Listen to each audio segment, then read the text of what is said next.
मनुष्य देह हा नश्वर आहे, पण नर कुछ करनी करे तो नारायण हो जाए ही शाश्वती याच देहात आहे.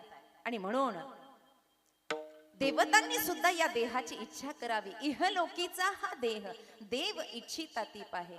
काहीतरी नाविन्य या देहामध्ये आहे. पंचीकृत पंचतत्वाचा भूमंडळी सजलेला हा 3.5 हाताचा मानव देह आहे. पण काहीतरी यात वैशिष्ट्य असल्याशिवाय संत मांदियाळी आणि भगवत तत्व या मानव देहात प्रगट होणार नाही. आणि म्हणून ही स्वीकृत जर भगवंताने दिली असेल तर भगवंत म्हणतात देव इच्छितातीप आहे. कोणता? इहलोकीचा हा देह. तो देह नाही म्हटले, हा जो आता आपण अवलंब केलाय, ज्या देहामध्ये आता आपण आहोत, स्त्री असेल किंवा पुरुष असेल, हा देह देव इच्छितातीप आहे. महाराज म्हणतात मग देवानं इच्छा केलेला देह जर आपल्याला मिळाला असेल तर ही आपली धन्यताच आहे ना बाबा. ही धन्यता आहे की हा मानव देह आपल्याला मिळाला. पण सोने पे सुहागा, दुधातली साखर, दूध म्हणजे मानव देह मिळाला आणि दुधातली साखर म्हणजे दास विठोबाचे झालो. ही दुधातली साखर आहे, हा आनंद आहे.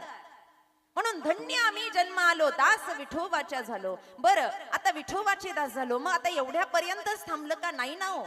अखिल आयुष्याची साधना करायची आहे. आणि जीवन मुक्तता मेल्यावर असेल असं नाही. जिवंतपणी जीवन मुक्ततेचं लक्षण सांगितलं काय? सच्चिदानंद पदवी घेणे, पण कधी? आयुष्याच्या साधने. आणि ही साधना परिपक्व झाली की महाराज म्हणतात कुणी आमच्या समोर स्वर्गवासी लावो, वैकुंठवासी लावो, आम्हाला परवा नाही. कारण जिवंतपणीच आम्ही स्वर्गाची पायवाट तयार केली आमच्या साधनेतून. म्हणून तुका म्हणे पावटणी करू स्वर्गाची निशाणे. विठ्ठल विठ्ठल.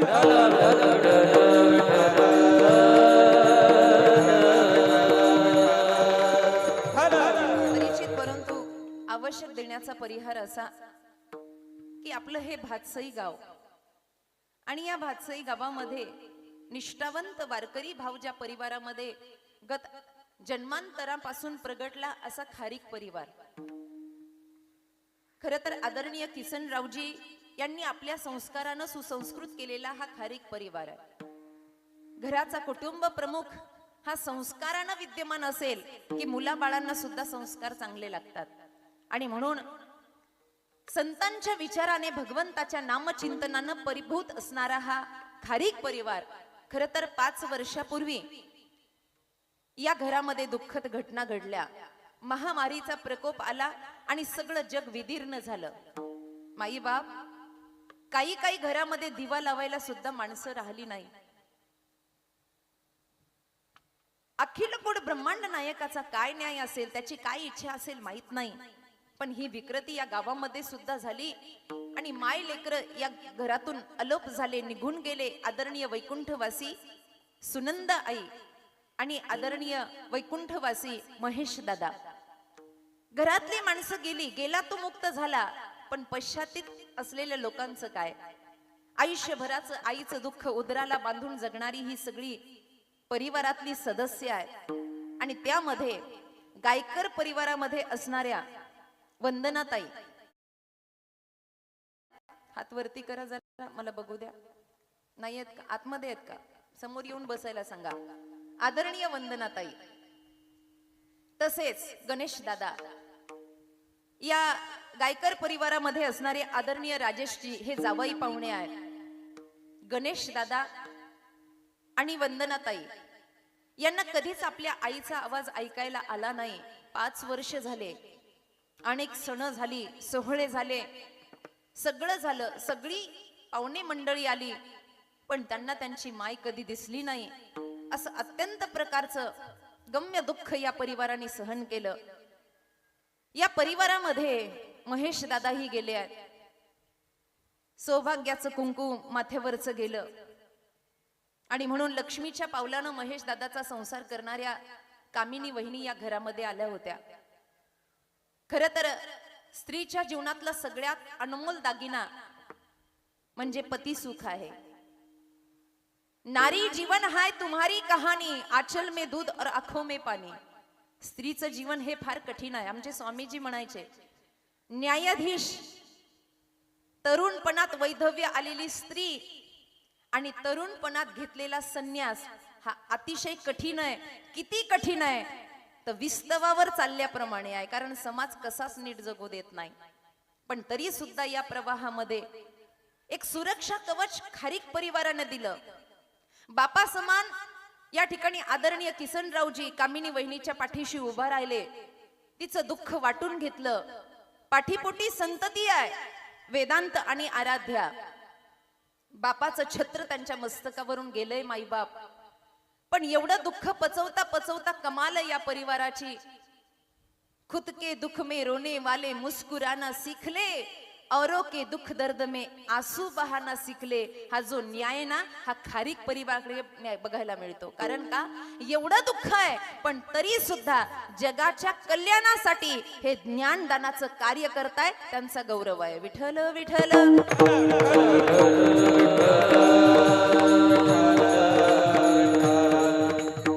सौभाग्यवती शीतल वहिनी आहे, संस्कृती आहे, मानस आहे. या ठिकाणी गणेश दादाचा सगळा परिवार आदरणीय कामिनी वहिनींच्या दुःखामध्ये सम्मिलित आहे. आई गेली आहे आपली, पण मी कालही बोलून गेले की सोन्यासारखा बाप आपल्या पाठीशी उभा आहे. खर तर आदरणीय किसन बाबांचं करावं तेवढं कौतुक थोडं आहे. काल महाराज श्री बोलून गेले, पण असं आहे बाबा, उत्तरार्धामध्ये बायकोचा साथ हवा असतो, हातामध्ये हात हवा असतो. आणि या अर्ध्यात विलगलेल्या संसार गाड्याला सुनंदा आईंच्या नंतर किसन बाबांनी कसं धैर्य धरून सांभाळलं असेल हे त्यांचं कौतुक केलं पाहिजे. आणि खरं सांगू, हे धैर्य दिलं असेल ना त्या गळ्यातल्या तुळशीच्या माळीनं दिलं असेल, हे कपाळावरच्या अष्टगंधांनी बुक्कांनी दिलं असेल, हे ज्ञानेश्वरीच्या ओव्यांनी दिलं असेल, तुकोबांच्या अभंगांनी दिलं असेल. आणि म्हणून हे दुःख या परिवाराने सावरलं. आज या दोघांच्याही प्रित्यर्थ पंचम पुण्यस्मरणाच्या निमित्तानं ही कीर्तन सेवा या ठिकाणी आयोजली आहे. त्रैदिनी संत चरित्र झालं, म्हणून संतांच्या नावाचं आणि भगवंताच्या नावाचं, कारण दोन्ही ठिकाणी पुण्य आहे बाबा, दोन्ही ठिकाणी पुण्य आहे. पुण्यवंत व्हावे घेता सज्जनाची, तिथेही पुण्य आहे. आणि हरिमुखे म्हणा, हरिमुखे म्हणा, इथेही पुण्य आहे. म्हणून संतांच्या नावाचं आणि भगवंताच्या नावाचं दोन्हीही पुण्य आईच्या आणि एमके फाउंडेशन ज्यांच्या नावाने झालं अशा महेश दादाच्या प्रित्यर्थ परमात्म्याला अर्पण करूयात. आणि आपण सर्वजण मिळून प्रार्थना करूयात, कारण प्रार्थनेमध्ये फार मोठी ताकद आहे. देवा, एखादं फूल जसं तुझ्या पायावर पडतं ना, तसं खारीक परिवाराची आमची 2 फुलं तुझ्या पायावर पडली आहेत देवा. कायेन वाचा मनसेंद्रियत्वा बुद्ध्यात्मदावा प्रकृती स्वभावा करोमि यद यद सकलम परस्मय नारायणायती समर्पयामि. विठ्ठल विठ्ठल.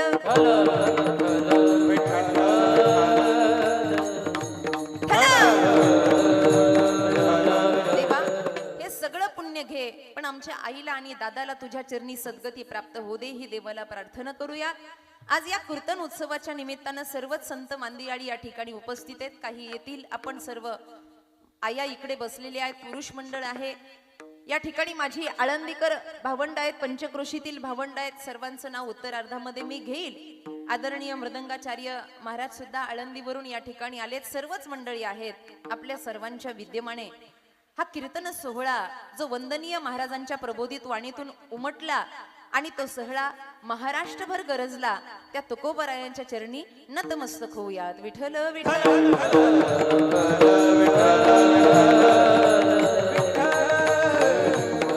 3.5 हाताचा हा मानव देह, नरदेह दुर्लभ जाना, 100 वर्षाची गणना. मधुसूदनाला बजायला सांगितलं. ए ऐका, कधी जाईल भरोसा नाही. देह काळाचे, धन कुबेराचे, येथे मनुष्याचे काय आहे? काय आहे सांगा? आपल्या वाट्याचं इथे काय आहे?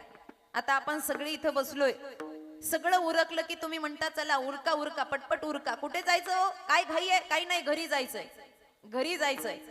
लग्नात आले तरी घरी जायचंय, 10व्याला आले तरी घरी जायचंय, पुण्यस्मरणाला आले तरी घरी जायचंय, कीर्तनाला आले.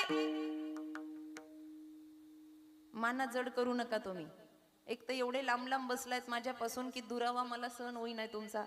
फार लांब बसलाय, त्यात पंख्याची मधून मधून हवा येते, छान झोप लागेल असं वाटतंय. एवढे लांब लांब बसू नका तुम्ही, थोडं सरकता. अच्छा, पाहुण्यांसाठी जागा ठेवली आहे का? बर, आवाज येतो ना माझा तुम्हाला? येतो? बर, मग जरा चेहऱ्यावर स्माइल द्या ना. सगळ्या जगाचं दुःख तुमच्याच तोंडावर आल्यासारखं वाटतंय मला. यांचं ठीक आहे टेन्शन घेणं, पण तुमचं तरी काय काम आहे एवढं टेन्शन घ्यायचं. तुम्हीच म्हणता ना महाराज आता सगळं झालं, आता काही राहिलं नाही म्हणले ना.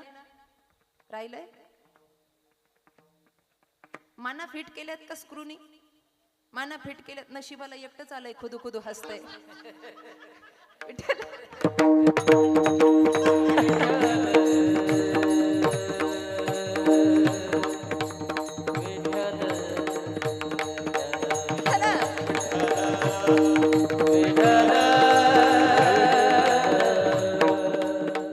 शिवाजी दादा रोज एक नशिबाला असा सद्ग्रस्त भेटतोच माझ्या. नको हसू बाबा एवढं, मला कीर्तन करता येईल. एक तरी नशिबाला असं आहेच गुणकारी. रात्री एक महाराज आले होते समोर बसलेले. ही माझ्यावर असणारी देवाची दया आहे दादा. त्यांना वाटतं लेकरू बिचारा इतकं थकून जातं, हिला हसवलं पाहिजे म्हणून ही उपाययोजना केली आहे माझ्यासाठी. वा क्या बात आहे विठ्ठल.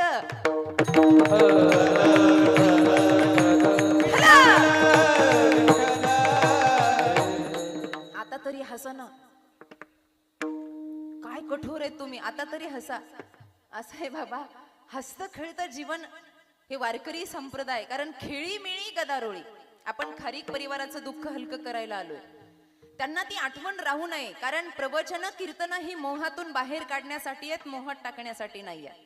उगाच आईच्या कविता गायच्या आणि बापाच्या कविता गायच्या हे माझ्या तरी बापालाही जमलं नाही, मलाही जमणार नाही. कारण का, मोहामध्ये टाकावं, हा रडावं, उत्कंठा यावी, कंठ दाटून यावा, पण कुणासाठी यावा, तर तो फक्त विठ्ठल भगवंतासाठी यावा, दुसऱ्या कुणासाठी येऊ नये. मनातला आनंद प्रकट व्हावा, देवासाठी व्हावा. आणि म्हणून तुकोबराय जेव्हा देवाच्या समोर बसतात ना, तेव्हा धाय मोकलून रडतात. अभंग मुखातून पडला बाहेर, ए देवा तूच माझा गुरु आहेस, तूच माझा तारू आहे. माझ्या विठोबाचा कैसा प्रेम भाव, आपणाचे देव होय गुरु,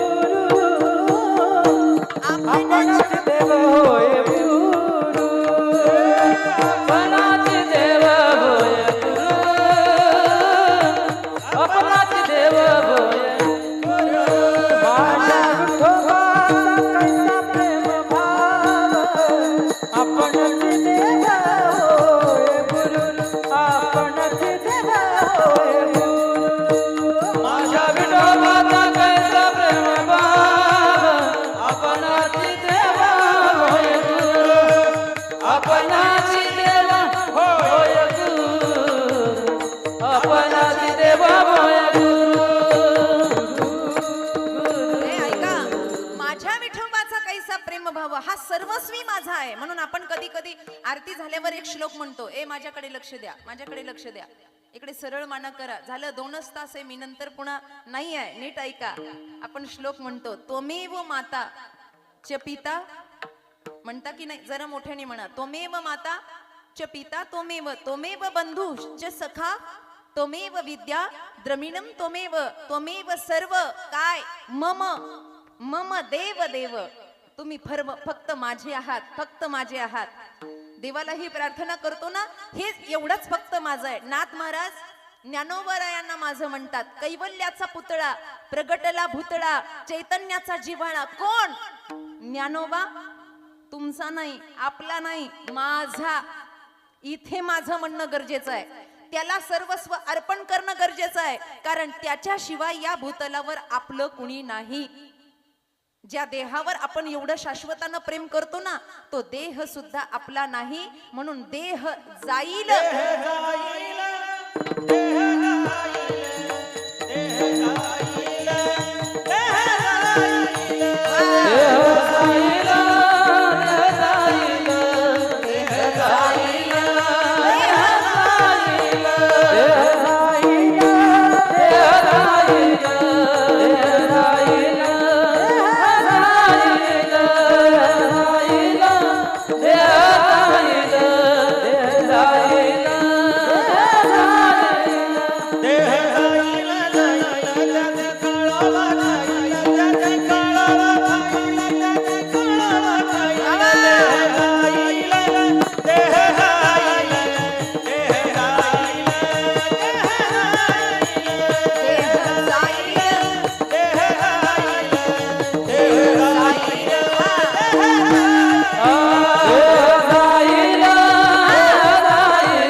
अख्ख्या भावकीला हाणून काढू आपण. देह जाईल गच्छंती वा देह जाईल त्यासी काळोबा खाईल. हे जाणार आहे, हे शमणार आहे, हे मिटणार आहे. महाराज म्हणतात देह तादात्म्य धरू नका. हे काळाची सत्ता, याच्यावर सगळ्यांचे प्रयोग झालं. बाप म्हणला पूत माझा, पूत म्हणला बाप माझा, आई म्हणली सखा माझा, सखा म्हणला माय माझी. हे सगळं गोतावळं, हा सगळा संग्रह एकत्र जमला मायेचा. इथे सगळे माझं माझं करायला लागले. पण एक क्षण असा आहे, एक क्षण असा आहे, त्या क्षणाला सगळंच सुटणार आहे. निदान स्मशानामध्ये गेल्यावर तरी डोकं जागेवर पाहिजे. स्मशानभूमी ही वैराग्य भूमी आहे. निदान स्मशानात गेल्यावर माझ्याकडे लक्ष द्या. तुम्ही तिकडे पाहिलं मला पाव वाटतं, मग इकडे बघा. निदान स्मशानात गेल्यावर बाबा डोकं जाग्यावर असावं. तिथे गेल्यावर अरे इथे माझं काही नाही बरं, हे सगळं सुटावं, हे सगळं सोडून द्यावं. हे सगळं मिथ्या आहे, इथे तथ्य काही नाही. ब्रह्म सत्य जगत मिथ्या, जीव ब्रह्मैव ना परा. पण मी बऱ्याच वेळेला पाहिलं अंतयात्रेला गेल्यावर लोक तिथे रिकामी बडबड करतात. काय चाललं म्हणता, बरा चालला का व्यवहार म्हणता. अरे तिथे तरी लक्षात ठेवा की जळून एका वेळेला इथे सगळं खाक होणार आहे. निदान तिथे तरी बसल्या बसल्या एक पाहत असता एक सावध त्या गुणे कारण भाव, सावध त्या गुणे कारण भाव. एक पाहत असता एक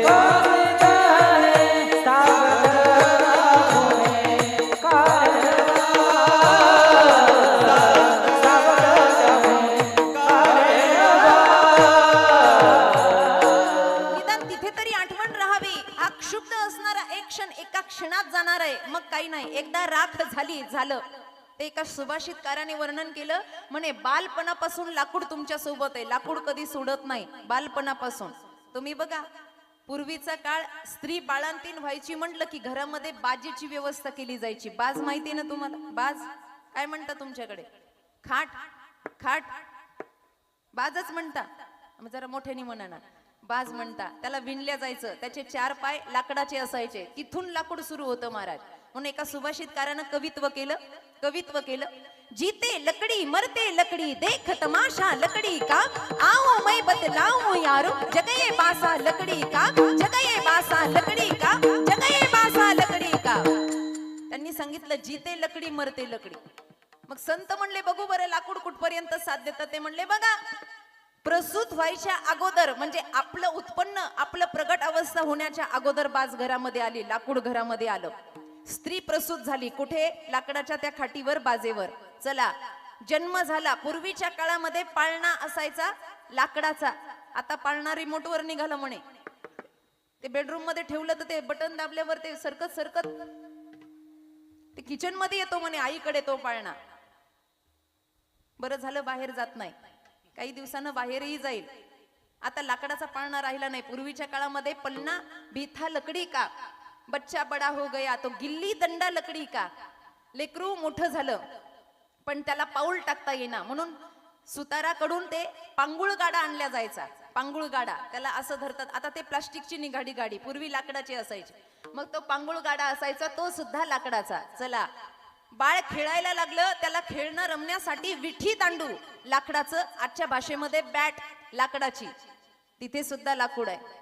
मोठा झाला त्याला पाटी पेन्सिल लाकडाची, कापराची पाटी असायची आणि त्याला 4 बाजू लाकडाच्या कमट्या असायच्या, तिथे सुद्धा लाकूड आहे. मोठं झाल्यानंतर त्याच्या घराला बंद दरवाजे लाकडाचे, त्याला झोपायला खाट लाकडाची. म्हातारा झाला, हातामध्ये वाकडी काठी, वाकडीच का वाकडी काठी लाकडाची. चला आणि एवढ्यापर्यंत जरी सुधारलं नाही तर मग एक दिवस राम बोलो बाई राम बोलो, राम नाम.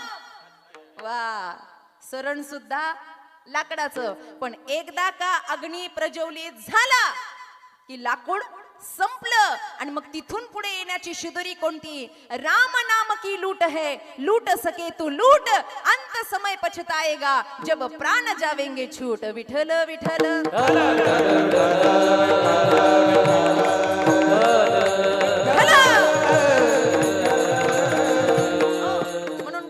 सोबत येत नाही, सगळं इथे राहणार आहे. देहाचं महत्व सांगितलं कसं आहे. पावला हा देह काकटाली किंवा काकटाली न्याय पावला हा देह. याचं उदाहरण सांगताना जुने कीर्तनकार फार रंगून सांगायचे. पूर्वीच्या राजांना फार काही कामं नसायची म्हणे. युद्ध सोडलं तर, युद्ध आणि शास्त्रार्थ सोडला तर राजे महाराजे कधीही काही पण ठेवायचे. असा प्रवाहामध्ये एकदा प्रवासाला राजा निघाला आणि निघाल्यानंतर त्यानं कावळ्याला पाहिलं की कावळा फार चंचल आहे. कावळा कावळा कावळा फार चंचल आहे. कावळा, माझी भाषा कळेल बरं होईल. कावळा फार चंचल असतो. कावळा एका जागेवर बसत नाही. कावळा. आणि ते कावळा चंचल आहे तर राजानं प्रधानाला बोलून घेतलं. इकडे रे म्हणे, हा कावळा फार चंचल आहे, मग आपल्याला तिजोरीतलं धन वाटायचं पण असं वाटायचं नाही. मग अशी घोषणा मग करा म्हणे, जो कोणी एक तरी कावळा पकडून आणेल, एका कावळ्याला 10,000 सोन्याच्या मोहरा. एका कावळ्याला, बोला, एका कावळ्याला 10,000 सोन्याच्या मोहरा. राजाकडे गडगंज संपत्ती होती, द्यायचंच होतं, पण साधं द्यायचं नव्हतं, काहीतरी श्रम घेऊन द्यायचं होतं. नाही, एका कावळ्याला 10,000 मोहऱ्या. ठीक आहे म्हणे, घोषणा करा, जो कोणी कावळा पकडून आणेल, जेवढे कावळे तेवढी दक्षिणा जास्त. सगळा बोबटा झाला, सगळं गाव कामाला लावलं राजानं. हे तरुण पोरं कामधंदे सोडून कावळ्याच्या मागे पळायला लागले. तरुण पोरं कामधंदे सोडून कावळ्याच्या मागे. शेवटी पैशासाठी कावळ्याच्याच मागे पळतात. का पळतात कुणास ठाऊक. कळलं तर माझं नशीब आहे. कावळ्याच्या मागे पळायला लागले. इतके पळाले, गुडघे फुटले, पण कावळा हातात येईना. कावळा आहे तो, इतका चंचल आहे बाबा. अशा वेळेला एका आंधळ्यानं ती गोष्ट ऐकली होती. एका आंधळ्यानं, आणि त्यानं बरेच दिवस झाले स्नान केलेलं नव्हतं. ते नदीच्या काठावर आलं. आंधळ कोण घेऊन जाणार, असं सरकत आलं आणि नदीच्या काठावर बस आता आंघोळीला जायचं. त्याला वाटलं आता वस्त्र काढावे, म्हणून वस्त्र काढण्यासाठी त्यांनी जसे वरती हात केले तसा कावळाच त्याच्या हातात आला. महाराज, कुणाच्या? आंधळ्याच्या. कावळा असा हातात आला. आंधळ एवढं खुश झालं दादा, एवढं खुश, वा म्हणे, याला म्हणतात भाग्योदयेनं, याचा भाग्याचा उदय म्हणे. कावळा कसा का ओला हातात मध्ये आला. आता 10,000 सोन्याच्या मोहरा कुठेच नाही म्हणे, शहरामध्ये जाऊन डोळ्याचं ऑपरेशन करून घेऊ. पण एवढं लालची होतं हे आंधळ, एवढं लालची होतं. तो म्हणला, एक कावळा पकडला 10,000 सोन्याच्या मोहरा, आणि 2 पकडले तर, आणि 3 पकडले तर, हे मी 12 वाजेपर्यंत करू शकते. किती पकडले तर तेवढ्या संख्या वाढतील म्हणे. मग काय करायचं?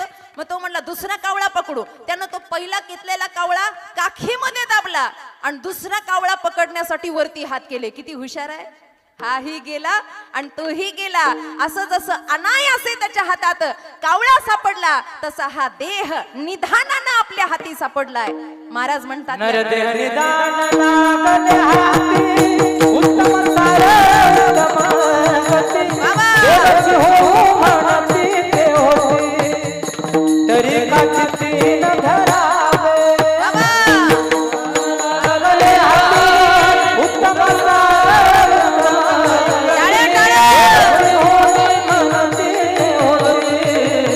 तरी काचिती न धरावे. हे निदान हातामध्ये लाभलंय बाबा. पण महाराज, तुम्ही म्हणतात देह जाणार आहे, संपणार आहे. शरीर दुर्गंधाची थार, नाही अपवित्र शरीरायसे. मदालसा म्हणते, हा देह नाशिवंत, मळमूत्राचा बाधा, वरी चर्म वडियले, कर्म कीटकांचा राधा.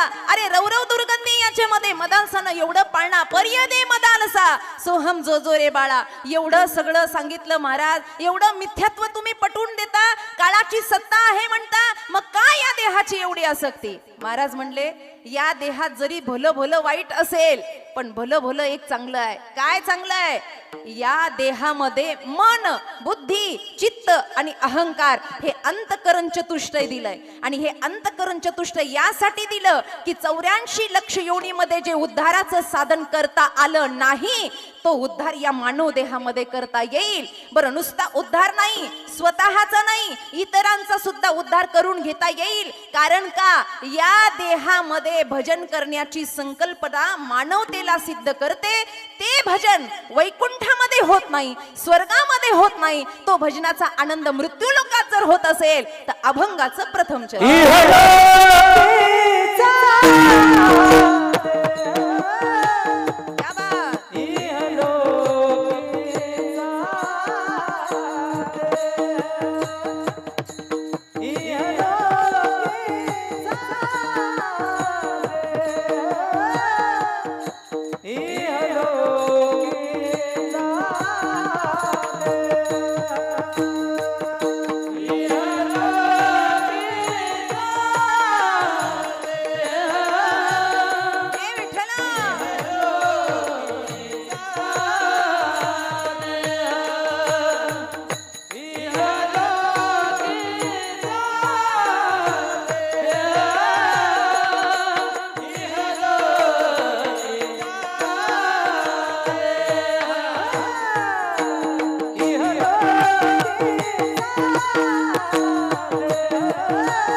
बालपणापासून मरेपर्यंतची अवस्था विदीर्ण झाली. बालपण मेलं, तरुणपण आलं, तरुणपण मेलं, जर्जर अवस्था आली. काही काही लोकांना असं वाटतं एकदाच मरायचंय.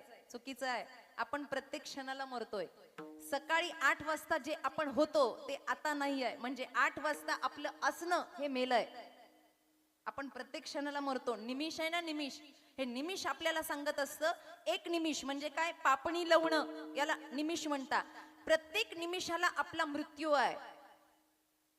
पण असणारा हा देह पंचतत्वाचा एका क्षणाला सोडायचा आहे ना. मग इतकं मरणाचं वैराग्य लक्षात ठेवलं पाहिजे की आता बालपण राहिलं नाही. वयाच्या 70ला जे इथं बसले त्यांनी बालपणाचा फोटो घरी जाऊन पहा. घरी फोटो असेल ना, घरी जाऊन पहा किती गोंडस बालपण होतं ते.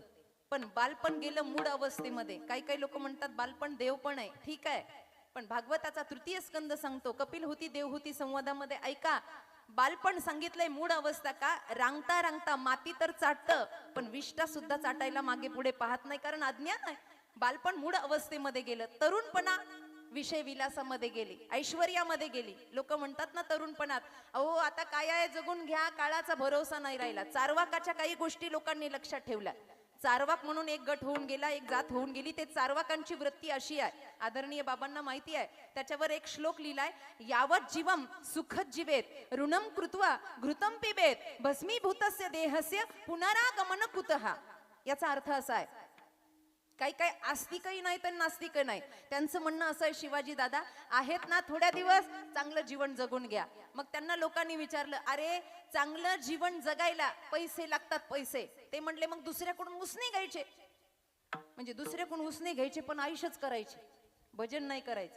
असं नाही दुसऱ्याकडून उसने घेतले आणि पंढरपूरला गेले. आहा, ऋणम कृत्वा, ऋण काढा आणि काय करा, घृतम पिबत, तूप प्या, तुपासहित रोटी खा, रोटी खाऊ नका. हे कोण आहेत? चारवाक आहेत, चारवाक. ऋणम कृत्वा घृतम पिबेत. कधी? यावत जीवम, या जीवनामध्ये चांगला थाटामाटाचा संस्कार. असं कोणी इथं बसलेलं असलं तर नीट ऐका, यावत जीवम सुखद जीवेत. पैसे नसेल, ऋणम कृत्वा घृतम पिबेत, ऋण काढा, सण करा. मग लोकांनी त्या चारवाकांना विचारलं, ए एडांनो, अरे ऋण काढल्यावर लोकांचं ऋण फेडावं लागत ना? ते म्हणले नाही, मरेपर्यंत त्यांचे पैसे वापसच द्यायचं नाही. ते काय आपल्या चितेत उडी मारणार आहे का? किती हुशार आहेत बघा. भस्मीभूतस्य देहस्य पुनरागमन कुतः. ते आपल्या मागे येत नसतात. अशी वृत्ती धारण करणारे हे मूढ, त्यांच्या हाती नरदेह निदान हाती लागले, पण त्यांना या देहाचं महत्व कळालं नाही महाराज. निरर्थक त्यांचा जन्म वाया गेला. मग महाराज म्हणतात, निरर्थक वाया घालण्यापेक्षा आपलं कर्तृत्व सिद्ध करावं, आपलं दातृत्व सिद्ध करावं, कर्म चांगलं करावं. कारण हा देह त्याच्यासाठी दिला. विशेष गोष्ट, यामध्ये टाळी वाजवता येते, यामध्ये डोळ्यानं चांगलं पाहता येतं, कानानं चांगलं ऐकता येतं. उपदेशपर प्रकरणातला एक प्रसिद्ध अभंग महाराजांचा आहे, घेई घेई माझे वाचे गोड नाम. हा देह चांगला आहे ना, मग यातून ह्या सगळ्या गोष्टी सार्थकी लावायच्या. भजनात बसल्यावर निदान टाळी वाजवायची, टाळी. ते काही काही लोक म्हणले, आमच्या हाताच्या रेषाच फार वाकड्या तिकड्या आहे. ते महाभारतातला एक प्रसंग आहे, जेव्हा पांडवांनी यज्ञ केला तेव्हा कोषाध्यक्षपद दुर्योधनाच्या हातामध्ये दिलं भगवान श्रीकृष्णाने. तेव्हा पांडव नाराज झाले आणि ते म्हणले, देवा तुम्हाला काही कळतं का? ते म्हणले, कळतंय म्हणून तुमचं चांगलं चाललंय, मला कळलं नसतं तर तुमचं फार वाईट झालं असतं. ते म्हणले, काय कळतं तुम्हाला? अहो तुम्ही कोषाध्यक्ष म्हणजे अख्खा खजिना दुर्योधनाच्या हातामध्ये दिला. भगवंत म्हणले, मला माहिती मी का दिला. म्हणले का? म्हणे त्याच्या उजव्या हातावर मत्स्य चिन्ह आहे, उजव्या हातावर. लगेच हात पाहू नका, घरी गेल्यावर बघा, हातावर माशाच्या आकाराचं चिन्ह आहे. असं मत्स्य चिन्ह ज्याच्या उजव्या हातावर आणि स्त्रियांच्या डाव्या हातावर असेल, तुम्ही बी घरी गेल्यावर बघा, ज्याच्या असेल त्याच्या बाबतीत असं आख्यान सांगितलं की त्याने जर 1 पट दान दिलं तर 10 पट त्याच्या तिजोरीमध्ये पडतं. एवढा तो भाग्यवान आहे. भगवान श्रीकृष्ण म्हणले, देऊ द्या दुर्योधनाला किती लुटमार केली तर त्याच्या हातातल्या मत्स्य चिन्हानं आपल्याच तिजोरीत धन पडलेलं, याला म्हणतात भगवान श्रीकृष्णाचा न्याय. हे केलं. आता पहिली गोष्ट, हातातल्या वाकड्या तिकड्या रेषा नीट करण्यासाठी एक तर मत्स्य चिन्ह लागेल, नाही तर दुसरी महत्वाची गोष्ट सांगितली. इथं बसलेल्यांना वाटलं ना आपल्या हातातल्या रेषाच खराब आहे, आपल्या नशिबाला हेच आहे, आपलं नशीब असंच आहे. त्यांनी फक्त आजपासून एकच काम करायचं, काही नाही, भजनात स्वानंदानं टाळी वाजवायची, हाताच्या वाकड्या रेषा सुद्धा नीट करण्याची ताकद या भजनामध्ये आहे, या गोविंदाच्या भजनात आहे. एवढं सगळं करा. टाळी वाजवावी, गुढी उभारावी, वाटही चालावी पंढरी. एवढं सगळं सांगण्याच्या पाठीमागचं कारण आहे, या नरदेहातच एवढं सगळं करता येतं. कारण काल्याच्या एका अभंगात वर्णन आलं, वैकुंठी तो ऐसे नाही कैसे नाही. वैकुंठात कशाची कमी आहे? काय काय भेटतं वैकुंठात? सगळं भेटतं. मॉल आहे का वैकुंठामध्ये? हो मॉल आहे. पिझ्झा आहे का? हो पिझ्झा आहे. बर्गर आहे का? बर्गर आहे. तांदळाची भाकरी आहे का? हो आहे. चटणी आहे का? सगळं आहे, सगळं आहे, सगळं आहे. पण हरी नामाचा खिचडी काला वैकुंठामध्ये नाही. म्हणून आम्हाला इथे येऊन नारायणाचं भजन करायचं. स्वर्गीचे अमर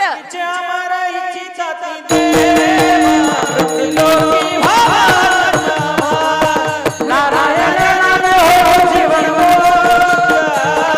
कीर्तन आनंद भावगी स्वर्गीच्या महाराजांची साधन मृत्युंजयी महात्मा. नारायण नाम हो जीवन कीर्तन आनंद भावगी. देवतांना सुद्धा हे सगळं करण्यासाठी तुम्हाला रामचरित्र मानस तुम्ही ऐकून असाल तर प्रभू रामचंद्रांचा वनवास म्हणजे काय आहे. देवाला सुद्धा संत संग हवासा वाटला, देवाला सुद्धा साधना हवीशी वाटली. म्हणून या त्रिलोकाला गाजवणारा देव मनुष्य लोकामध्ये आला. राम अवतार बनण्याचं कारण काय आहे? हे तर निमित्त लावलं, यदा यदा हि धर्मस्य परित्राणाय साधूना. पण 14 वर्ष वनवासाचं कारण काय होतं?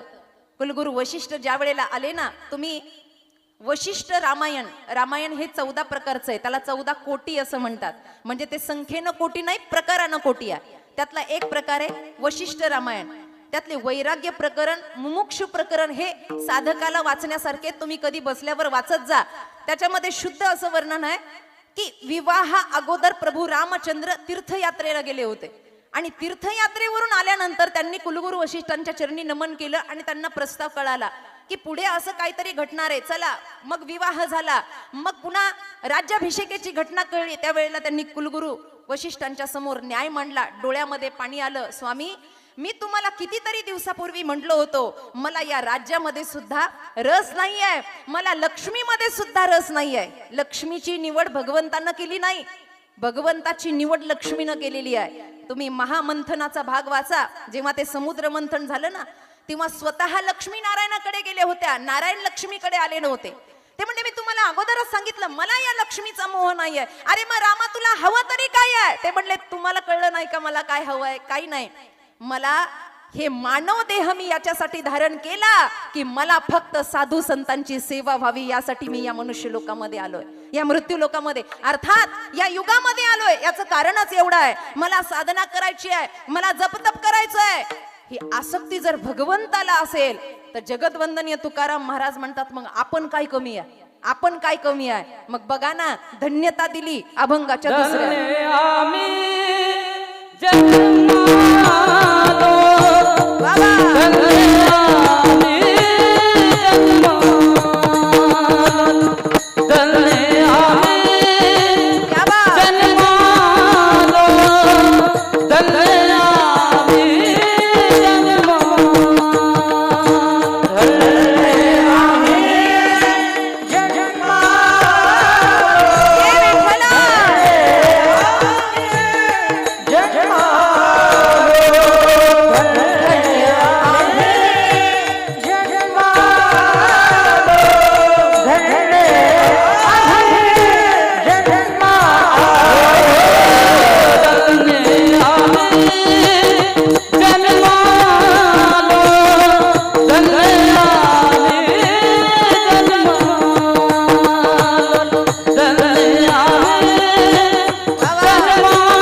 आपल्या लक्षात आली असेल, हरी के जन तो मुक्ती न मांगे, मुक्ती. तुमच्याकडे बुंदी असते का? बुंदी बुंदी असते? अगं बाई, बुंदी असते ना. त्याला बुंदीच म्हणता का नुक्ती म्हणता? बुंदी. मराठवाड्यात नुक्ती म्हणतात त्याला. म्हणून काही काही लोक मुक्ती घ्यायला येतात, काही नुक्ती घ्यायला येतात. काही खायला येतात, काही गायला येतात, काही काही झोपायला येतात. रामकृष्ण हरी सुरू झालं की डोळा लागतो, गोळी घेऊन डोळा लागेना. बरं झालं विठ्ठल जय जयला झोपेतून उठतात. महाराजांचं म्हणणं नीट ऐका. यावरून एक गोष्ट सिद्ध होते, हरी के जन तो मुक्ती न मांगे, मांगे जन्म अवतार. याच्यावर महाराजांचा एक अभंग आहे. मोक्षाचा वाटा घेऊन विठोबा तुकोबारायांच्या समोर उभे आहेत. ए तुका, अख्खं जग भीक मागतं मोक्षाची, अख्खं जग. तुम्ही विचारा सर्वसाधारण लोकांना, का हो कीर्तन उत्सवामध्ये जातात, काय राहिलं महाराज आता? आता फक्त एकदा मोकळं व्हायचं. तीर्थयात्रेला गेले का हो? फारच तीर्थयात्रा करता, काय राहिलं नाही बघा बाबा. आता आता सगळं संपलं. आता या देहाची विल्हेवाट लावावी, बस एवढंच. सगळ्याकडे सगळ्या जगात भीक मागितल्या जाते मोक्षाची. सगळं करायचं फक्त कशासाठी? आता हा देह पडावा, चिर शांती लाभावी. मला कधी कधी शिवाजी दादा कौतुक वाटतं. ते श्रद्धांजली अर्पण करायला लोक येतात. आजचे बोलणारे असतील तर आजचे सोडून, उगरागर बघू नका माझ्याकडे. ते श्रद्धांजली अर्पण करायला लोक येतात दादा, आणि ते म्हणता या आत्म्याला चिर शांती लाभो. हे चुकीचं आहे का बरोबर आहे तुम्हीच सांगा. आणि फार ताण आला असेल तर उद्या सांगा फोन करू, पण ताण घेऊ नका तुम्ही. तुम्ही टेन्शन घेतलं की मला फार वाईट वाटतं. गीतेचा श्लोक आहे, नैनम छिंदंती शस्त्रानी नैनम दहती पावका.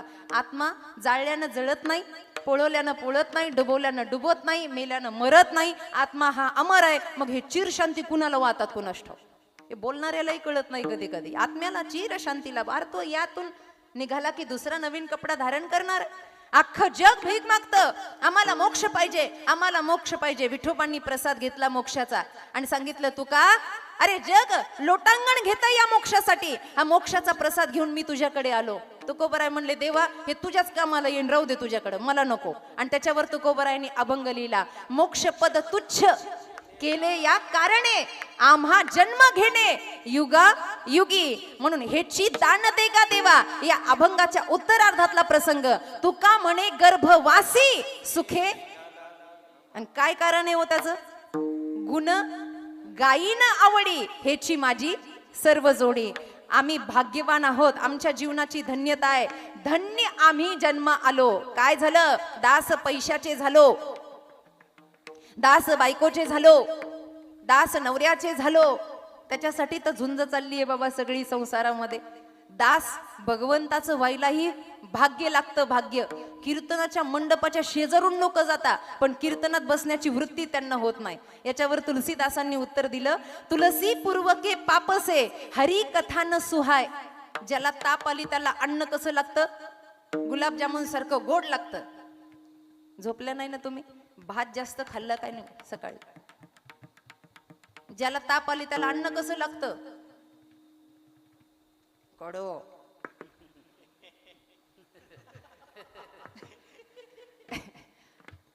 ते एकटंच चांगलंय नशिबाला, बाकी कोणी नाही. अन्न कसं लागतं? कडू कडू लागतं की नाही? तुलसी पूर्वके पापसे. जसं ताप आल्यानंतर अन्न कडू लागतं, तसं तुलसीदासजी म्हणतात, तुलसी पूर्वके पापसे हरी कथा न सुहाय. जैसे ज्वर के जोर से भूक विदा हो जाय. तसं पाप वाढल्यावर हरी नाम कडू लागतं महाराज. विठ्ठल विठ्ठल.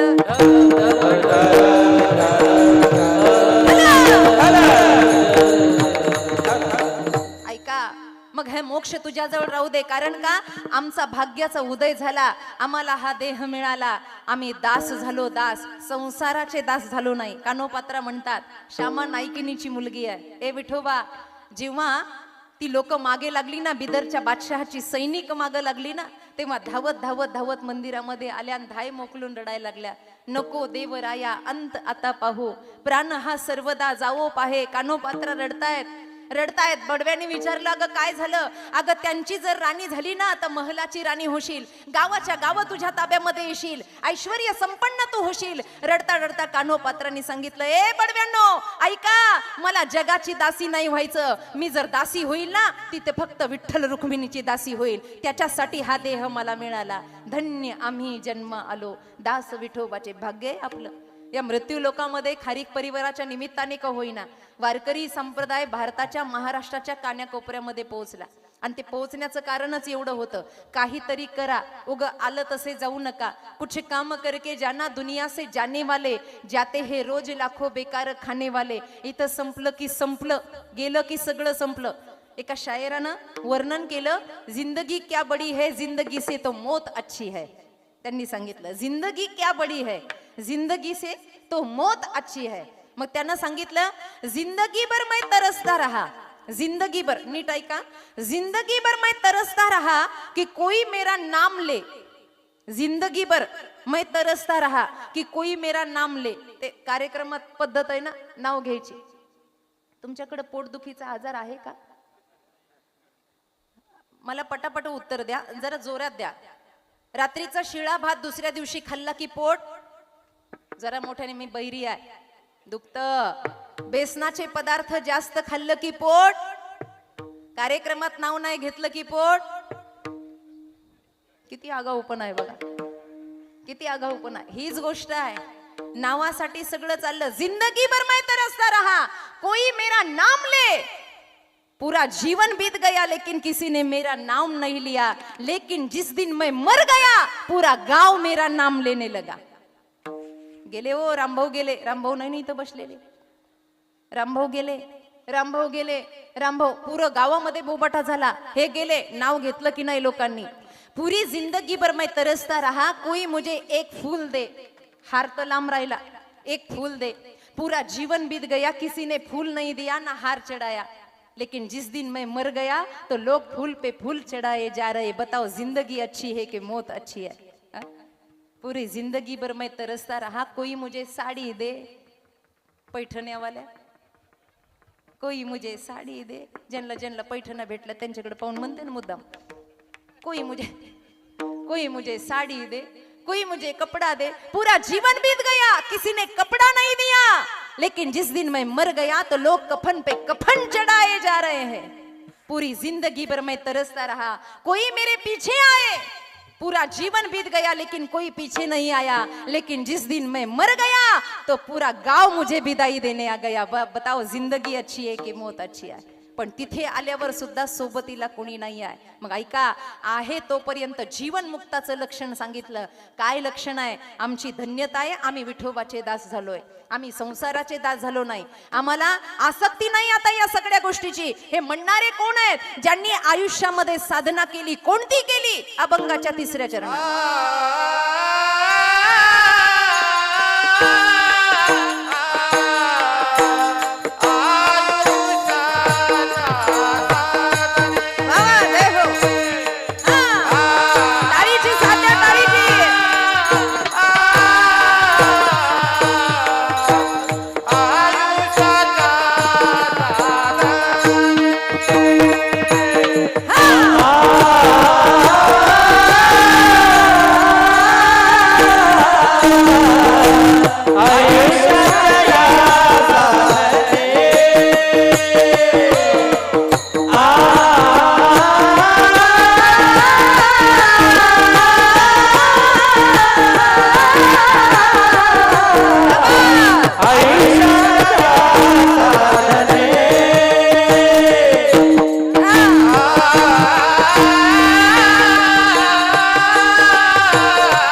विठोबाचे झालो.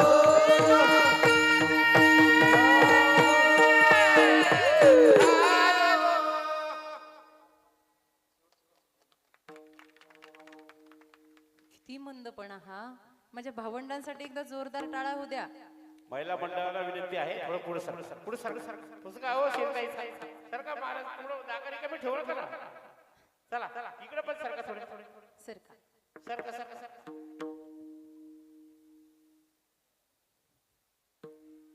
अगं सरकायचं सांगितलं, बोलायचं नाही सांगितलं. सरका सरका पटपट बसा. पुरुष मंडळ सरका सरका.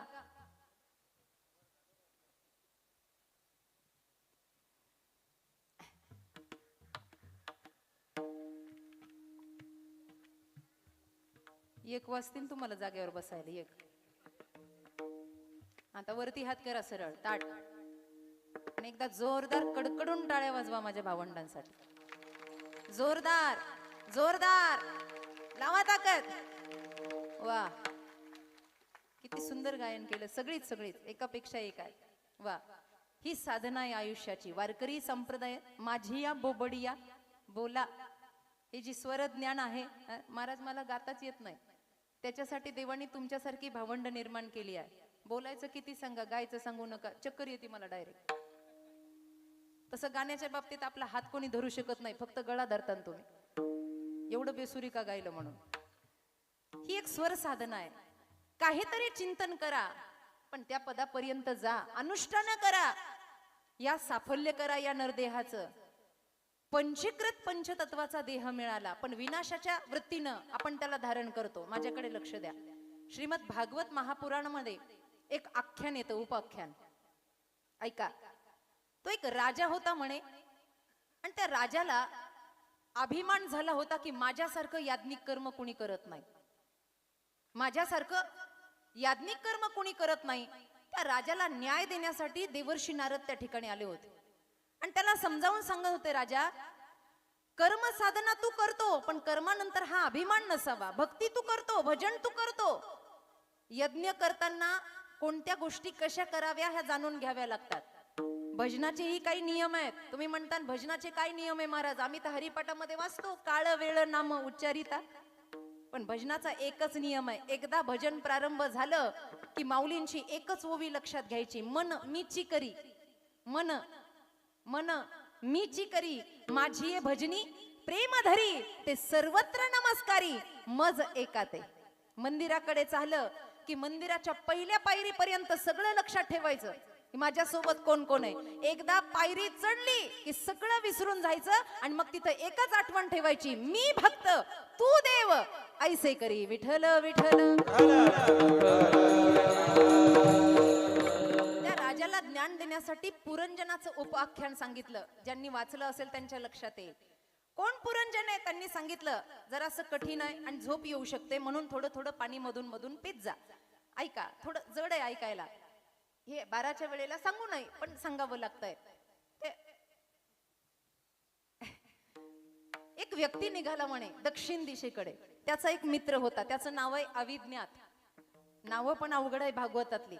नाकी नऊ येती भागवतकारांच्या नावं, पण ज्यांना खरी कथा करायची त्यांचं सांगते, ज्यांना फक्त भजन गाऊन समाज डोलवायचंय त्यांचं सांगत नाही. हे भागवत पाठ करणं आणि नावं खानदानाचे पाठ करणं एवढं सोपं नाही. इथं आज्याचं नाव लक्षात राहत नाही, ते पुराणातली नावं कधी लक्षात राहायची.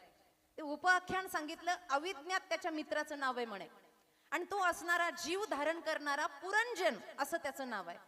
तो पुरंजन दक्षिण दिशेला चालला. या राजाला ते नारदजी ती सगळी कथा सांगतायत. आता ती कथा नीट ऐका. ऐकेपर्यंत तुम्हाला असं वाटेल की हे भांडवल इथे का वापरलं कुणास ठाऊक, पण उत्तर अर्ध कळाल्यावर लक्षात येईल. ऐका. दोघही घर सापडण्यासाठी निघाले. दक्षिण दिशेला एक मोठी हवेली दिसली. हवेली कळते का तुम्हाला? बंगला, बंगलो मोठा मोठा दिसला. त्याला दरवाजे किती होते माहितीये? 9 दरवाजे होते आणि एकच खिडकी होती. 9 दरवाजे आणि एक खिडकी होती. असा महल दिसला अविज्ञातानं त्याला सांगितलं पुरंजनाला, हे बघ आता तुझी व्यवस्था झाली आहे, आता मला काही थांबण्याचं कारण नाही. जेव्हा तू दुःखामध्ये असशील ना तेव्हा मीच तुला वाचवण्यासाठी धावत पळत येईल. अविज्ञात असं म्हणून निघून गेला. आता हा म्हणला मित्रांनी मला एकटं सोडल्यानंतर काहीतरी केलं पाहिजे. मग त्यानं त्या घरामध्ये, आता घर राहायला आहे पण कुणाचं आहे माहिती नाही, बरीच घर आहे तिथं समोरासमोर असणारी. यानं डोकावून पाहिलं. यानं जसं डोकावून पाहिलं, आतमध्ये असणारी एक कुमारिका, अतिशय सौंदर्यपूर्ण सोज्वळ, त्या कुमारिकेने आतून बाहेर आवाज दिला, श्रीमान फक्त डोकावून पाहू नका, आतमध्ये या, मी आपलीच वाट पाहते. तो म्हणला माझी वाट पाहते? ती म्हणली हो, तुम्ही विवाहासाठी आलायत ना? याच्या मनातल्या मनात विचार आला, आपण तर फक्त घर बघायला आलो, पण इथं तर घरवाली तयार आहे. भगवान देताय तो छप्पर फाडके देताय, मी तर फक्त घर बघायला आलो म्हणे, इथे तर घरवाली तयार आहे. तो म्हणला तुम्ही का माझी वाट पाहताय? ती म्हणली माझा सुद्धा विवाह झालेला नाही. मग तो म्हणला माझ्याशी विवाह करायचाय? ती म्हणली तुम्ही माझ्याशी विवाह करा, पण माझ्या काही अटी आहेत. घर फार सुंदर आहे, तुम्ही जर माझ्याशी विवाह केला तर हे सगळं स्वराज्य तुमच्या नावचं होईल, पण काही अटी आहेत. काय अटी आहेत? मला एकटीला स्वीकारता येणार नाही. जरासं जड आहे, नीट ऐका. मला एकटीला स्वीकारता येणार नाही. मग माझे 5 सेवक आहेत म्हणे. सेवक आहेत, आतमध्ये काही आहेत आणि बाहेर एक जण बसलेला आहे. जो बाहेर बसलाय ना तो फार बलाढ्य आहे. त्या एकालाच 5 तोंड आहेत म्हणे. त्या एकाला 5 तोंड आहे. आतमधले काही आहेत, पण त्यातला एक महत्वाचा आहे, त्याच्या म्हणण्यानुसार सगळं कारभार चालतो. बर, अजून कोण? काही नाही म्हणे, मला 10 मैत्रिणी आहेत. 10 मैत्रिणी आहेत. या सगळ्यांसहित तुम्हाला मला स्वीकारावं लागेल. हा एवढा आनंदी झाला. म्हणलं कामगारही भेटले, चहा करून द्यायची गरज नाही बायकोला, फरच्या पुसायची. बरेच लोक टेप रेकॉर्डर लावून भांडे घासतात असं मी ऐकलं, ज्यांचे लव्ह मॅरेज झालेत. तसंही काही करायची गरज नाहीये. शेवटी मालकी नाही भेटली आणि मालकही झालो, त्यानं वेळच लावला नाही मला तिच्यासोबत विवाह करायला. जसा आतमध्ये गेला तसा तिच्यासोबत त्यानं या सगळ्यांना स्वीकारून विवाह केला. आता लग्नानंतर नाव बदलतं म्हणतात. मग याचं नाव होतं पुरंजन आणि तिचं नाव ठेवलं पुरंजनी. आता असं आहे, विवाह होईपर्यंत सगळ्या जगाचं ऐकतं, पण लग्न झाल्यावर फक्त बायकोचं. लग्न झालेत ना तुमचे? इमानदारीनं वरती हात करा बरं, कुणाकुणाचे झालेत? एवढे संन्याशी आलेत माझ्या नशिबात. कुंभमेळा तर इथंच भरलाय. अगं बाई, त्र्यंबकेश्वराला न्यावं लागलं. आणि मला माहित असतं एवढ्या साध्व्या आल्या तर मी भगव्या साड्या आणल्या असत्या त्यांना वाटायला. असं आहे, एकदा लग्न झालं की बायको उठ म्हणली की उठावं लागतंय. ती म्हणली ना इथेच नारळ फोडा. शिवाजी बा इथे नारळ फोडा, तिथंच फोडावं लागत. नाही फोडलं की घरी गेल्यावर आपलं नारळ फुटतंय. तुमचा विचार कर, सगळ्यांचे झाले, सगळी भावंड आहे, तिचंच ऐकावं लागतं. ती जसं म्हणेल तसं करायला लागला. एवढा अधीन झाला, एवढा अधीन झाला. समोर एक हवेली होती, समोर एक बंगला होता. तिथे एक राक्षस राहत होता आणि त्या राक्षसाची वारंवार नजर याच्या प्रॉपर्टीवर, याच्या धनसंपदेवर, याच्यावर होती. त्यानं अनेक वेळेला आक्रमण केले, पण जे 5 तोंडाचं दारात बसलेलं होतं ना ते कुणालाच घुसूच देत नव्हतं. शेवटी त्या राक्षसानं एक युक्ती वापरली आणि स्वतःची असणारी एक लाडकी कन्या पाठवली आणि तिला सांगितलं, बाळ आता कशानंच आक्रमण झालं नाही ना, तुझ्याद्वारे आक्रमण होईल. गोष्ट वरवरची आहे, नंतर त्याचा सिद्धांत कळेल. ती मुलगी आली, ती म्हणली बाबा काय करायचं? काही नाही करायचं म्हणे, त्याचं दार वाजव, त्याच्या अंतपुरामध्ये जा आणि त्याला एवढा जीव लाव की त्यानं स्वतःची बायको सोडून तुझ्यावर प्रेम केलं पाहिजे. ती आतमध्ये गेली, त्यानं दरवाजा उघडला. त्या महलातल्या त्या पुरंजनावरती एवढं प्रेम करायला लागली की महाराज स्वतःच्या बायकोला तो विसरून गेला, तिच्या प्रेमामध्ये पडला. बघता बघता बघता बराच काळ झाला आणि मग मध्यरात्री जेव्हा बाप सैनिक घेऊन आला त्यावेळेला सगळ्यात पहिलं दार घरातल्या लेकीनं उघडलं. 5 तोंडाचं होतं, त्यालाही मारलं आणि तो राक्षस अंतपुरामध्ये घुसला, युद्ध करायला लागला. युद्ध करता करता त्या युद्ध प्रसंगामध्ये जन्मामध्ये ही पुरंजनी या राक्षसाच्या हातून मरण पावली आणि आता तिचं सरण रचलं. जसं स्त्री आपल्या पती सोबत सती जाते तसा हा पत्नी सोबत सती जायला निघाला आणि आता याचा देहाला चटके बसायला लागले. त्यावेळेला अविज्ञात धावत आला. जो पळून गेलेला मित्र होता तो धावत आला, त्याच्या हाताला धरलं आणि ओढलं. वेड्या, असं अग्नीमध्ये कोण कुणाच्या प्रवेश करतो का? अरे मी अविज्ञात आहे, मीच तुला वाचवणार आहे. आणि मग मस्तकावर थाप मारल्यावर त्याला कळालं हे सगळं स्वप्नवत होतं, सत्य काही वेगळं आहे. माझा दृष्टांत संपला.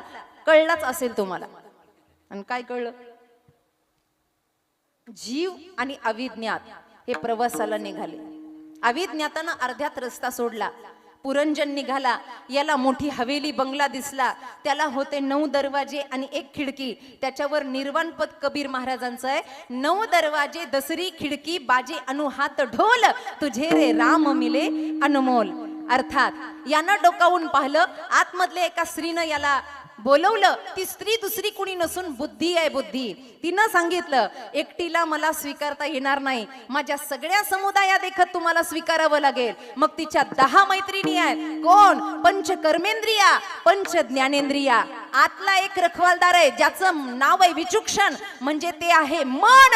आणि 5 तोंडाचं जे बाहेर बसलं ते आहेत पंचप्राण. प्राणापान, समान, उदान, अपान, व्यान हे पंचप्राण आहेत. समोर असणारा राक्षस कोण? तो आहे काळ. काळ, घडी घडी काळ. वाट याची पाहे अजूनही किती आहे अवकाश. त्यानं वारंवार आघात केले. मग स्वाईन फ्लू आला, चिकनगुनिया, महामारी. पण 5 तोंडाच्या न काही आतमध्ये घुसू दिलं नाही. पण शेवटी माणसाला मरावं लागतं की नाही. मग या चंडवेगानं आपली मुलगी पाठवली. त्या मुलगीचं नाव आहे जरा, म्हणजे म्हातारपण. ही जरा पाठवली. जरेनं शरीरावर प्रेम केलं.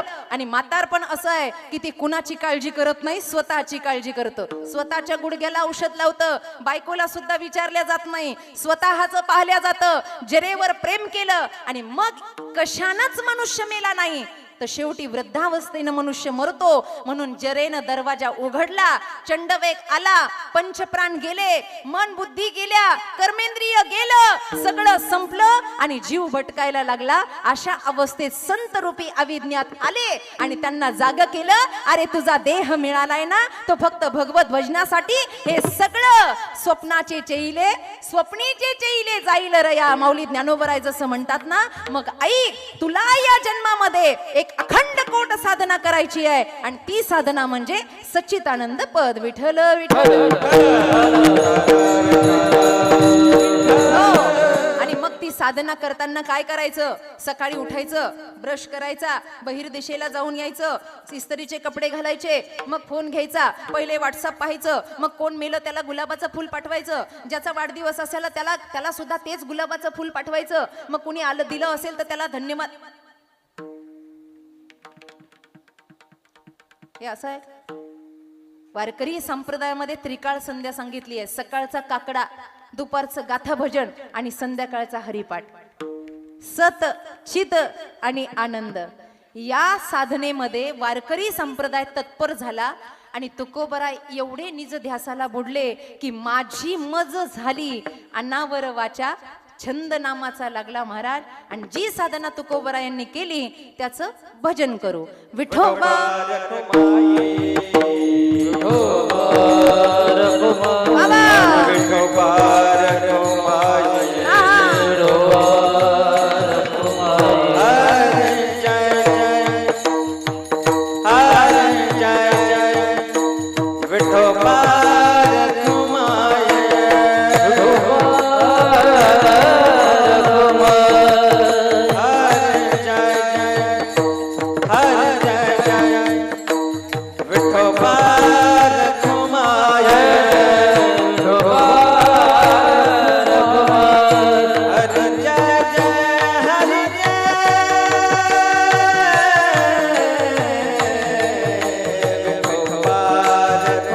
Bye.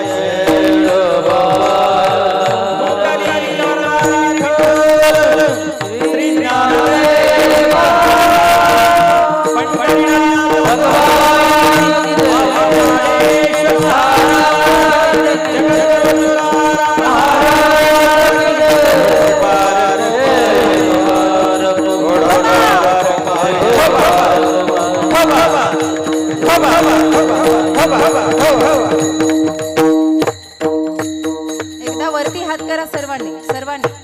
सरळ ताट सरळ. काळाचा काळ महाकाळ. आज भावपूर्ण श्रद्धांजली अर्पण करायला आपण सगळे उपस्थित राहिलो. म्हणून आई आणि महेश दादासाठी आपल्याला आजचं हे भजन त्यांच्या प्रित्यर्थ नारायणाला समर्पित करायचंय. सर्वांनी ओम नम शिवायचा हुंकार करायचाय, पण तो डोलून करायचाय आणि मुखानं म्हणायचंय. काही काही कुचर हरभरे म्हणतच नाहीयेत. कुचर. तुमच्याकडे हरभऱ्याची डाळ करता का ग? करता? जरा ताट हात करा. 10 मिनिटं सांगते जरा. ते हरभऱ्याची डाळ करताना ते हरभरे भिजू घातल्या जाता म्हणे. त्याच्यातही काही काही कुजर वर तरंगतात, भिजत नाही. कुचर कुचर. मग त्यातले काही काढल्या जातात, पुन्हा ते सुकवल्या जातात, मग ते जात्यामध्ये टाकल्या जातात. जातं माहिती ना? वरती हात करा सरळ.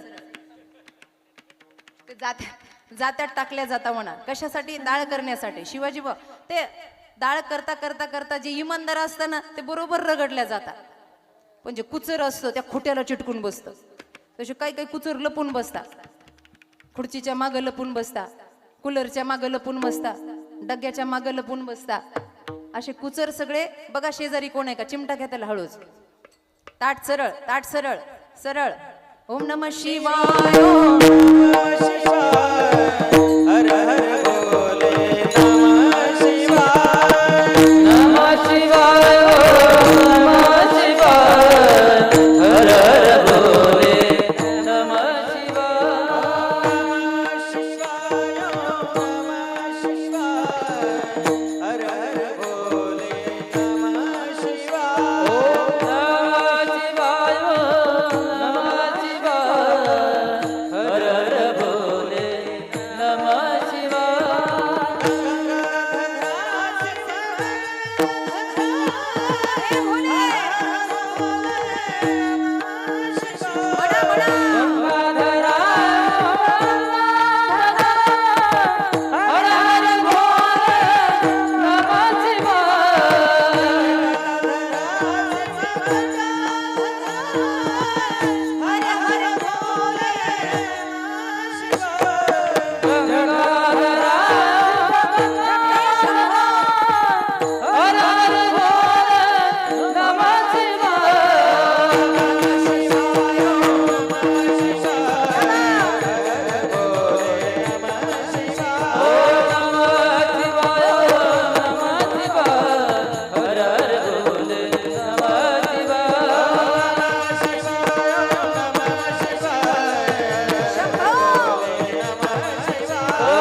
आपण संतांचे चरित्र ऐकतोय, संतांच्या साधना ऐकतोय.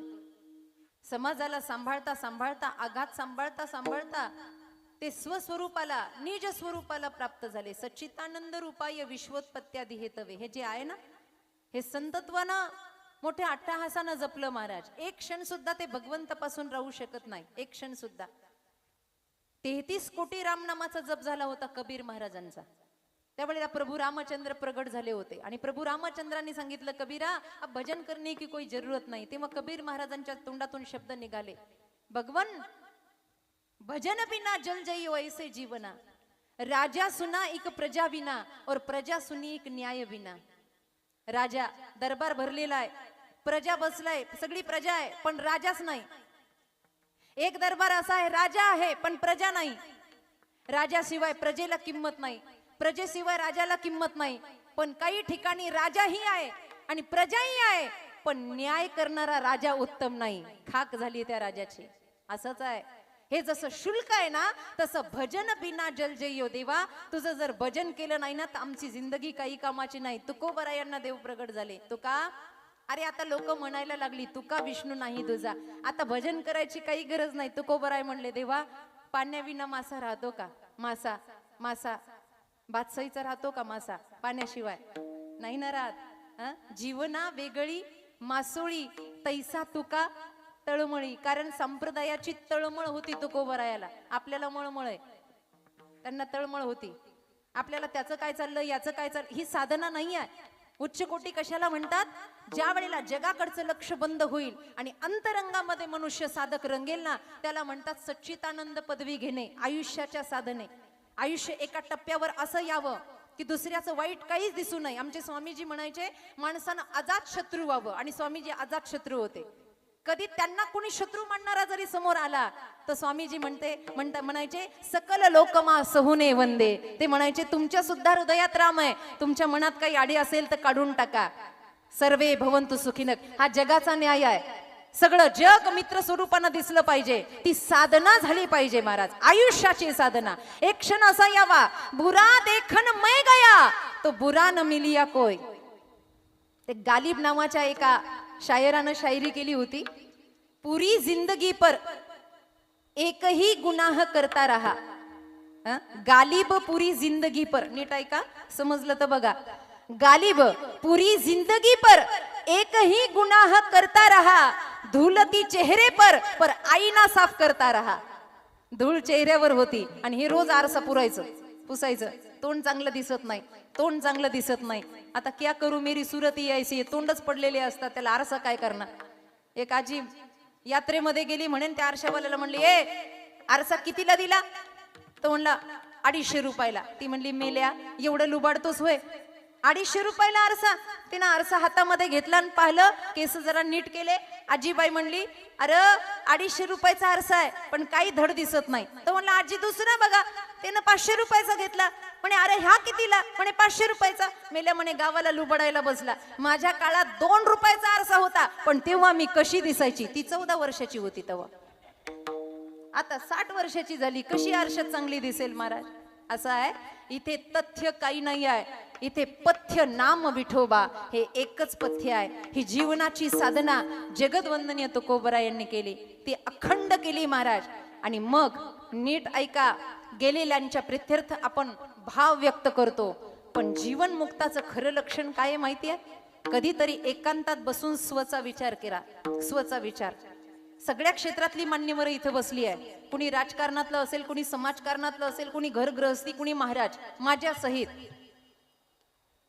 एकांतात बसायचं आणि फक्त हा विचार करायचा, आजपर्यंत मी माझ्यासाठी काय केलं. आजपर्यंत मी माझ्यासाठी काय केलं.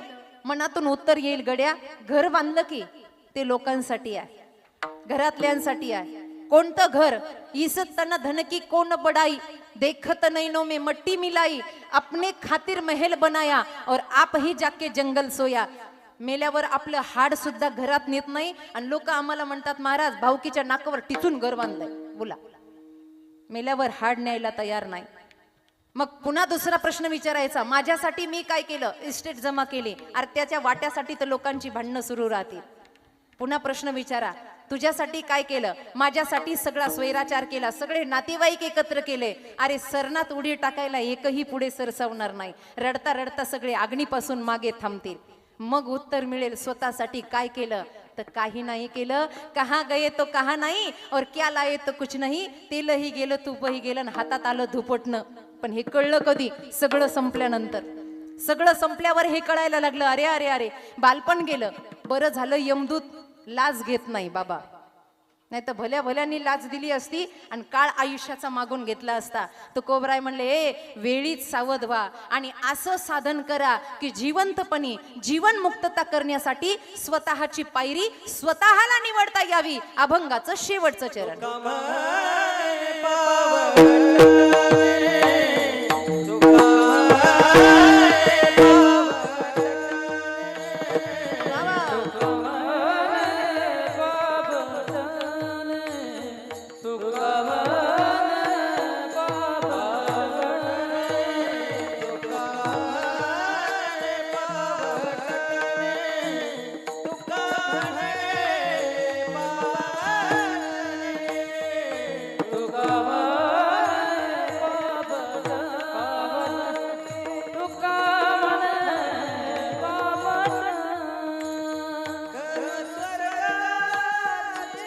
जय हो कर स्वर्गाची शाने,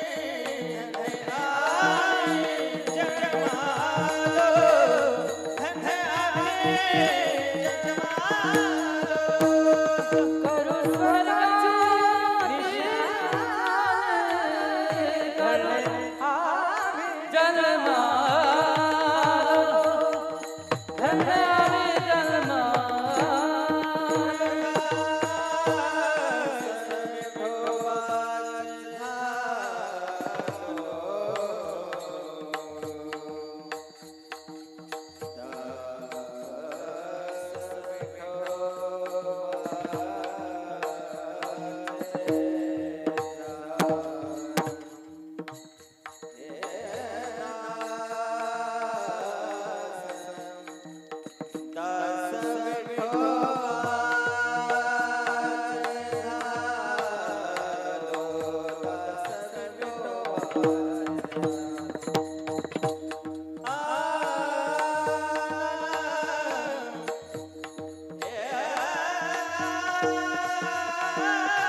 म्हणे पावटणी. पावटणी म्हणजे माझ्याकडे लक्ष द्या.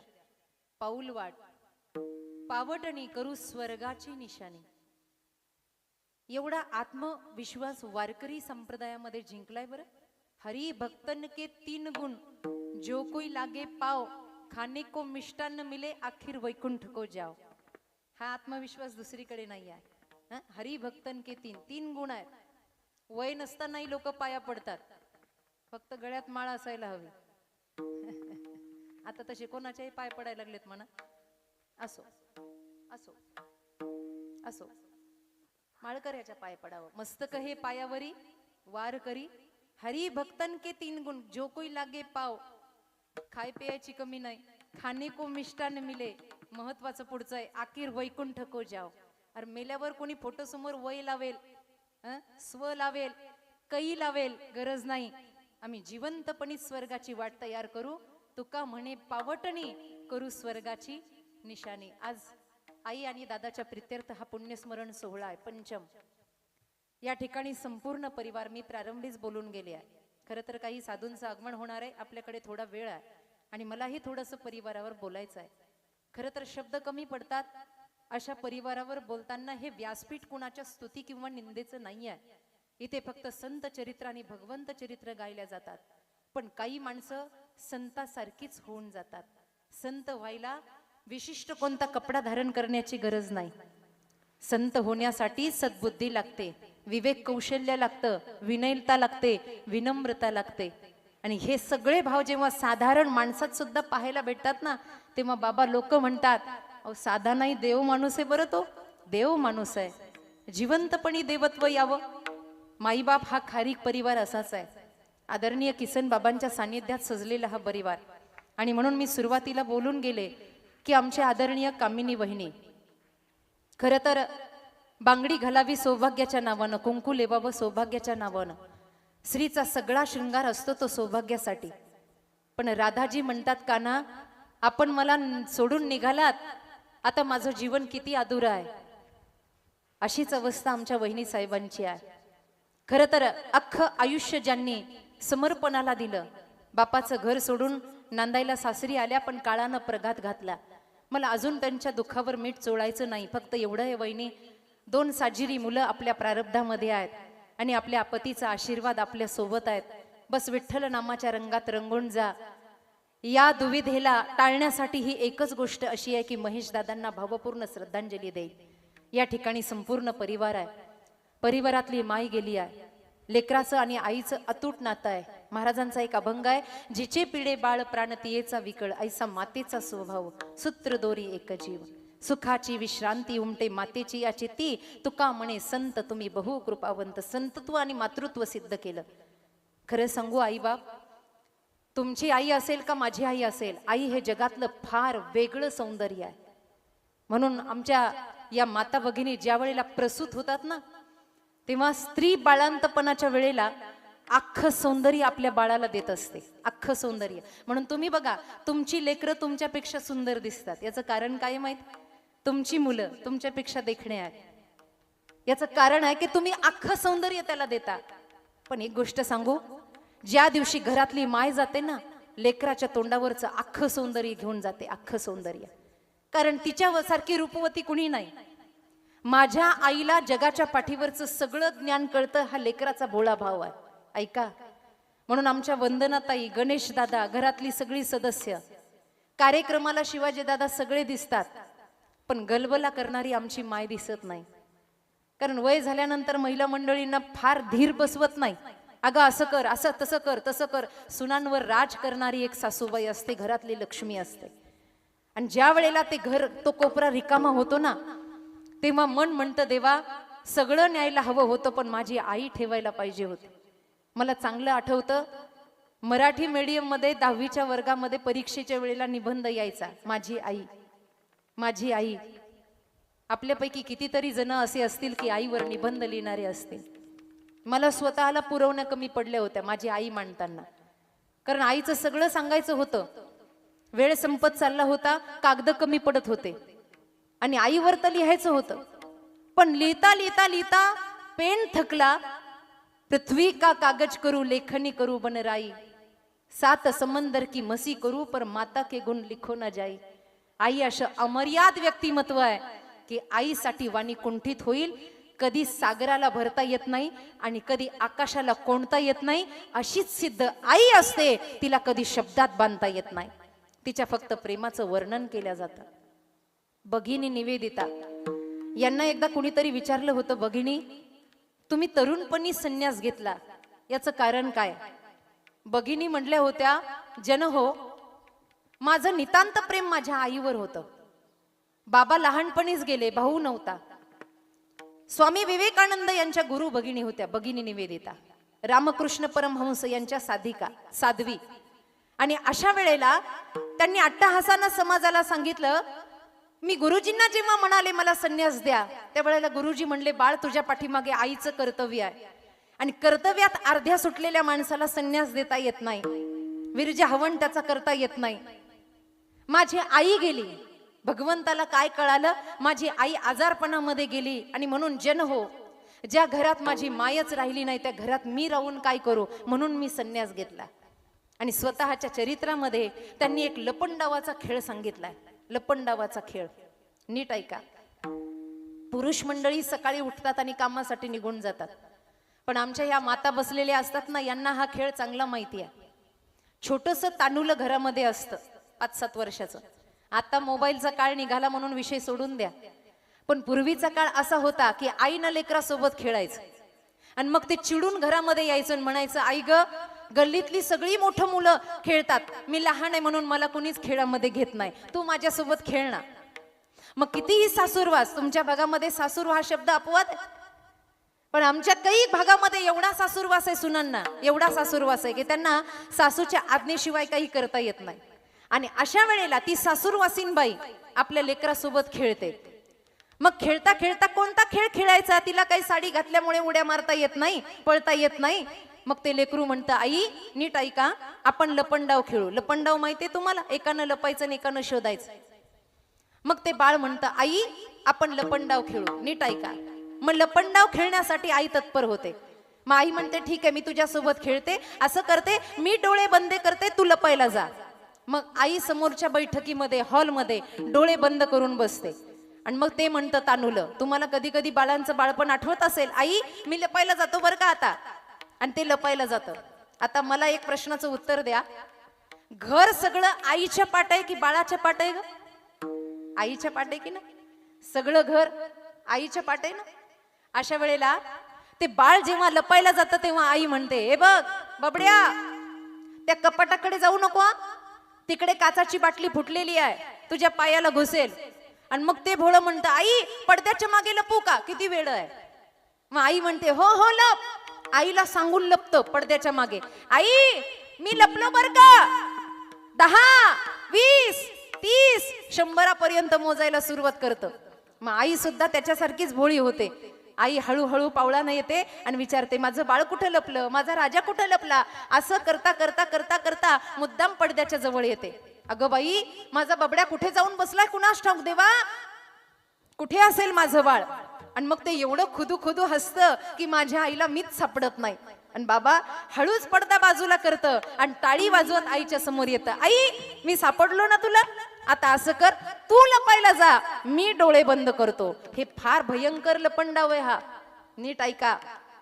बाळ हॉलच्या सभागृहामध्ये समोर बसतं आणि आता बाळानं डोळे बंद केले आहेत. आता बाळानं डोळे बंद केले आहेत आणि आई लपायला गेली आहे. माई बाप, ती तुमची आई आहे का ती माझी आई आहे मला ठाऊक नाही, पण आई लपायला गेली आहे. आणि आई लपायला गेल्यावर लेकरू म्हणलं, आई फार लांब लपू नको बर का, मला लवकर शोधायचंय बरं तुला. हो रे बाळा, तुझ्या जवळच लपते. आणि असं म्हणता म्हणता म्हणता आई मागच्या घरात लपण्यासाठी जाते आणि त्यावेळेला सासूबाई आवाज देतात, का ग एवढं मोठं वय झालं तुझं काय वय राहिलं का लेकरांसोबत खेळायचं, हे खेळायचं वय आहे का. ती म्हटली, सासूबाई काही काम आहे का. हो, मागच्या वाड्यात आपली भांडी आहेत लोकांकडे, तेवढी घेऊन ये. ती लपायला म्हणून जाते आणि तशीच मागच्या दरवाजानं मागच्या वाड्यामध्ये निघून जाते. हा इकडे आवाज देतो, आई आई ए आई, 10 म्हणली नाहीस, 20 म्हणली नाहीस, 30 म्हणली नाहीस, आई म्हण ना, म्हणता म्हणता म्हणता म्हणता रडायला लागतं, घर शोधायला लागतं, आई सापडत नाही. त्यावेळेला आजी येते, बाळा मी तुझ्यासाठी काय करू? आजी मला काही नको, मला फक्त माझी आई आणून दे. क्षणभरासाठी तासाभरासाठी गेलेली आई त्याला भेटत नाही, म्हणून तो सगळं घर डोक्यावर घेतो. खारीक परिवाराची आई कायमची निघून गेली आहे. सांगा कोणत्या दारात त्यांनी आई शोधायला जायचं? वंदनाताईने कसा आईला आवाज द्यायचा? घरातल्या वहिनींनी कसा आईला सासूबाईला आवाज द्यायचा? गणेश दादांनी कुठे जाऊन आई म्हणायचं? गेलेलं माणूस परत येत नाही. आई गेली आहे. आज सगळे सण रिकामे झाले आहेत. जगाच्या पाठीवरची सगळ्यात मोठी विश्वसुंदरी या बाळांना सोडून गेली आहे. घरातला भाऊ गेलाय. खरं तर राम लक्ष्मणावानी एकमेकावर प्रेम